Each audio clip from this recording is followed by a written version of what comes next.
नमस्कार। क्या अजीत पवार को मुख्यमंत्री बना देना चाहिए?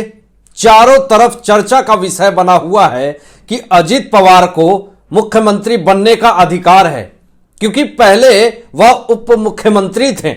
लेकिन सवाल यह उठता है कि क्या वह मुख्यमंत्री बनने लायक भी हैं या नहीं? उन्होंने मुख्यमंत्री बनने लायक ऐसा काम किया है भी या नहीं?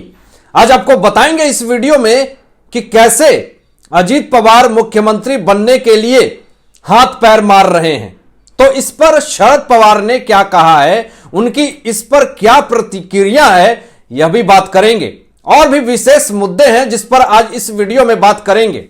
एनसीपी नेता और विपक्ष के नेता अजीत पवार ने राज्य के मंत्रिमंडल विस्तार में हो रही देरी को लेकर शिंदे फडणवीस सरकार को चुनौती दी थी।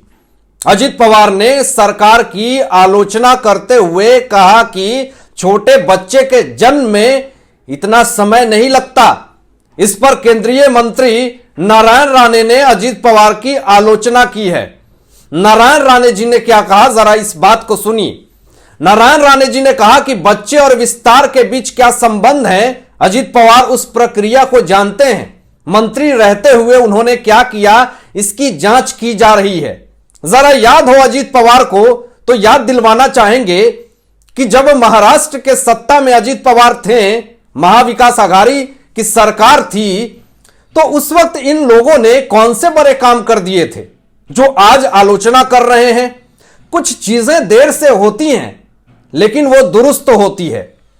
हड़बड़ाहट का काम शैतान का होता है। अगर शांति भाव से, गंभीरता से अगर कैबिनेट विस्तार को करने की प्रक्रिया जारी है, तो इसमें अजीत पवार क्यों बीच में बार बार अपनी बयानबाजी कर रहे हैं? आज तक एक भी मुद्दा नहीं उठाया महाविकास आघाड़ी की सरकार ने।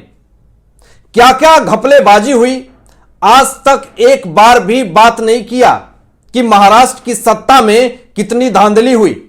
और आज जिस तरीके से आरोप लगा रहे हैं शिंदे सरकार के ऊपर, यह सिर्फ एक प्रतिशोध की भावना है कि सरकार गिर जाए किसी भी तरह। तो इसका मतलब यह नहीं है कि आप किसी को इस तरह का आरोप लगाएं। आपको किसी ने यह अधिकार नहीं दिया है बेफजूल की आरोप लगा करके, बयानबाजी करके चर्चा का विषय बनाएं। अजीत पवार को मुख्यमंत्री बनाने की चर्चा को लेकर के आज शरद पवार ने क्या कहा, जरा सुनिए। शरद पवार भी यह अब मान चुके हैं कि हमारे पास अंक बहुत कम हैं। उन्होंने खुद अपने बयान में यह साफ जाहिर कर दिया है कि राजनीति में मैं बहुत पिछड़ा हुआ हूं। आप उनके बयान को जरा सुनिए और फिर अपने विचार भी मैं आपको व्यक्त करूंगा कि आखिर शरद पवार ने जो बयान दिया वो कितना हद तक सही है।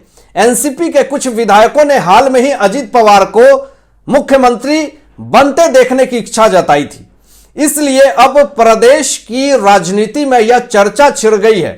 इसी बीच शरद पवार ने भी इस पर कमेंट किया है। उन्होंने नासिक में पत्रकारों से बातचीत के दौरान अपनी स्थिति स्पष्ट की। अजीत पवार को सीएम बनाने की चर्चा पर साफ तौर पे बोले हैं शरद पवार ने। शरद पवार ने कहा कि किसको कुछ चाहिए, लेकिन आपके पास वह नंबर सही होना चाहिए। अगर हम नंबर 1 पार्टी होते तो अपने सभी साथियों को भरोसे में लेकर कुछ फैसले लेते, लेकिन आज हमारे पास ताकत नहीं है। यह शरद पवार कह रहे हैं। मेरे पास नंबर नहीं है, इसलिए मुझे लगता है कि इस पर टिप्पणियां करना सही नहीं है। एनसीपी विधायक नीलेश लंका ने हाल में ही यह कार्यकर्ताओं को संबोधित करते हुए एक सार्वजनिक बयान दिया था। इसमें उन्होंने कहा कि अब अगला मुख्यमंत्री एनसीपी का होगा। हम अजीत दादा को मुख्यमंत्री बनाना चाहते हैं, इसलिए काम पर लग जाओ। खासकर यह बयान उन्होंने अजीत पवार के सामने दिया था। लंका के साथ साथ एनसीपी के कई अन्य विधायकों और कार्यकर्ताओं की भी यही इच्छा है और लंका के इस बयान की चर्चा प्रदेश की सियासत में होने लगी है। लंबे सालों तक आखिरकार अजीत पवार की जो इच्छा है उनके कार्यकर्ताओं ने ही व्यक्त कर दिया। आपने सुना, भले वह उप मुख्यमंत्री थे लेकिन अंदर ही अंदर तो उनको इच्छा थी मुख्यमंत्री बनने की। आखिर क्यों राजनीति गलियारों में यह चर्चा का विषय अब बन रहा है कि अजीत पवार मुख्यमंत्री बनना चाहते हैं? और इस पर तो साफ तौर पे शरद पवार ने मना ही कर दी है कि अंक तो है नहीं और चले हैं मुख्यमंत्री बनने। लोकतंत्र में तो अंक का महत्व होता है, बहुमत का महत्व होता है। इधर देवेंद्र फडणवीस जी ने भी बड़ा खुलासा कर दिया है। उन्होंने कहा है कि वह 100% सच हैं। आखिर देवेंद्र फडणवीस जी ने ऐसा क्या कह दिया है जिससे अजीत पवार का खुलासा करके रख दिया है पूरी तरीके से। देवेंद्र फडणवीस जी ने खुलासा जो किया उससे बौखलाहट साफ तौर पे दिख रही है। आखिर यह दबे हुए पुराने मुद्दे को देवेंद्र फडणवीस जी ने कैसे उठा दिया। अजीत पवार की जो पोल खुल रही है, सच जो सामने आ रही है, तकलीफ तो होगा ही, परेशानी तो बढ़ेगी ही। महाराष्ट्र के उप मुख्यमंत्री देवेंद्र फडणवीस जी अपने इस दावे पर कायम है कि नवंबर 2019 में उन्होंने राष्ट्रवादी कांग्रेस पार्टी के नेता अजीत पवार के साथ रातों रात जो सरकार बनाई थी उसे एनसीपी प्रमुख शरद पवार की मंजूरी मिली थी। यह बड़ा खुलासा देवेंद्र फडणवीस जी ने किया है। फडणवीस जी ने कहा कि उनका बयान 100% सच है और वह झूठ नहीं बोल रहे हैं। उप मुख्यमंत्री ने यहां पत्रकारों से कहा, मैंने जो कुछ भी कहा था वह 100% सच था और इसमें कोई झूठ नहीं था। मैं आज निकाली जा रही अलग अलग व्याख्याओं के बारे में नहीं बोलूंगा। मैं इस पर और बोलना चाहता हूं और मैं उचित समय पर बोलूंगा और वह समय अभी आया नहीं है। 3 साल पहले अक्टूबर में हुए महाराष्ट्र विधानसभा चुनाव में भारतीय जनता पार्टी ने 105 सीट पर जीत हासिल की थी। भाजपा के साथ गठबंधन में रही शिवसेना ने 56 सीट पर जीत हासिल की थी।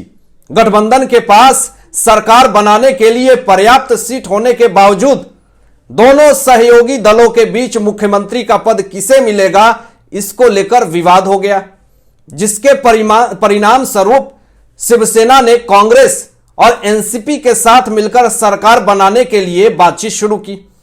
कोई नतीजा नहीं निकलने पर केंद्र ने 12 नवंबर को महाराष्ट्र में राष्ट्रपति शासन लागू कर दिया। शिवसेना, कांग्रेस और एनसीपी ने गठबंधन बनाने के लिए बातचीत जारी रखी और बाद में शरद पवार ने घोषणा की कि उद्धव ठाकरे को सर्वसम्मति से नई सरकार का नेतृत्व करने के लिए चुना गया है। इस पर 23 नवंबर की सुबह फडणवीस और अजीत पवार का शपथ ग्रहण समारोह महाराष्ट्र की सियासत में एक नाटकीय घटनाक्रम बनकर के रह गया। अब इस खुलासे के बाद देवेंद्र फडणवीस जी ने जो बयान दिया, इस पे चारों तरफ जो राजनीति की सत्ता में एक अलग तरह का भूकंप, एक अलग तरह का बवाल मच गया है।